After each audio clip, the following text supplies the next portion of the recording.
All right, let's get right into it. What if I told you that the single biggest enemy to your success, the one thing stopping you from hitting those huge goals, isn't some outside force? What if it's something you carry with you every single day, something right there in your pocket? So who is this mysterious enemy? I'll tell you who it's not. It's not your demanding boss. It's not the state of the economy. It's not even a lack of talent on your part. No. The answer is much, much closer to home. And honestly, it's a lot more personal than you might think. You know, to really get this, we need a story. And every good story needs a hero. So, meet Anas. Anas is one of us. He's smart, he's got big dreams, ambitious plans, a whole future mapped out.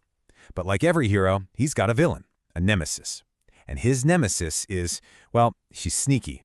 Let me introduce you to Fatima. Now, here's the twist. Fatima isn't a person.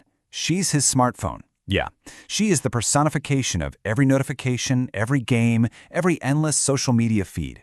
See, while Anas is trying to build an empire, Fatima is right there, whispering in his ear, offering him the cheap, easy thrill of instant pleasure. And Fatima has a weapon of choice. It's a nasty one. It's called the instant gratification loop. It's this vicious cycle, right? You feel a tiny bit of boredom, so you reach for that quick hit of fun. That leads to procrastination, and what comes after that little moment of pleasure? Oh yeah, that crushing, awful wave of guilt and frustration. It's a perfect trap, and Anas was stuck deep inside it. So, what does a day caught in this loop actually feel like? Let's zoom in on Anas's life for a minute. Let's see how this plays out from the moment he wakes up. And just a warning, this might feel a little familiar. And here it is, the daily defeat. It starts at 9 a.m. Anas is fired up, to-do list in hand, ready to take on the world. But then, at 9:05, Fatima calls. He tells himself, just 1 minute, I'll just check this one thing. Famous last words, right? Because that 1 minute magically turns into a full hour of just gone, wasted on scrolling. By 5 p.m., the to-do list is a joke, and the only thing he's managed to produce all day is a massive pile of guilt. But then, one night, something was different. After another one of these days just vanished into thin air, Anas caught his reflection in the mirror, and he really looked, and he didn't like what he saw. That was the moment. That was the turning point where he decided, no more. This cycle, it has to be broken, now. You know how in the movies, this is where the training montage begins? Well, that's exactly what happened. But Anas didn't start lifting weights. He started training his mind. He realized he couldn't just overpower Fatima. He had to outsmart her. And it all started with two key things: awareness and planning.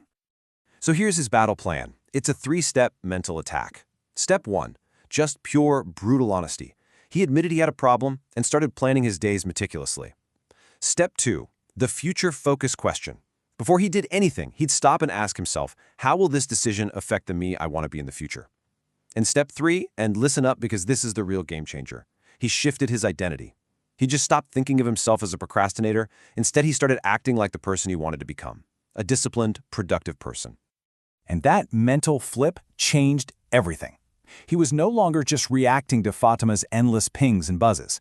Suddenly, every tiny choice he made during the day was a strategic move. It was a conscious choice, not just an impulse. He was finally playing chess, not checkers. Okay, but thinking differently is only half the fight, right?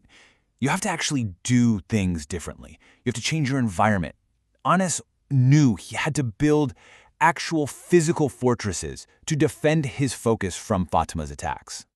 And these were his defenses. So simple, but absolutely brilliant. First, he physically removed the enemy. During work hours, the phone, Fatima, got banished to another room. Out of sight, out of mind. Second, he used divide and conquer. Big, scary projects got chopped up into tiny, easy-to-do steps. Third, he lived by the 2-minute rule. If a task takes less than 2 minutes, you just do it, immediately, no excuses. This builds incredible momentum. And finally, he flipped rewards on their head. He rewarded himself for finishing tasks with a short, planned break, not by getting lost for hours in distraction land. So, what happened? Did it work? Did our hero win the war? Oh yeah, he won. But the victory wasn't just about getting more stuff done. It was deeper. It was a completely different kind of feeling than the cheap thrills Fatima offered. Just look at this transformation. Before, he had fleeting moments of pleasure followed by hours of guilt. After, he had this deep, earned satisfaction. The constant frustration was replaced by real confidence and self-respect.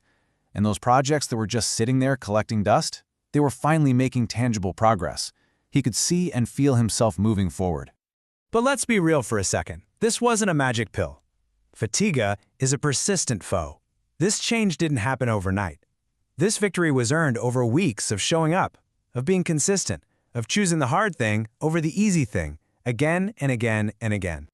And in the end, this is the profound truth that Anis discovered. True happiness, what we should really call deep satisfaction. It's not found in the quick escape.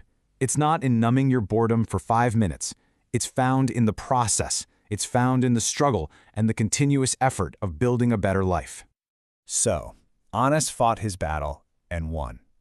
He named his enemy, he trained his mind, he built his defenses. He chose the hard-earned satisfaction of achievement over the sweet, empty calories of distraction. So now, this story isn't about Anis anymore. It's about you.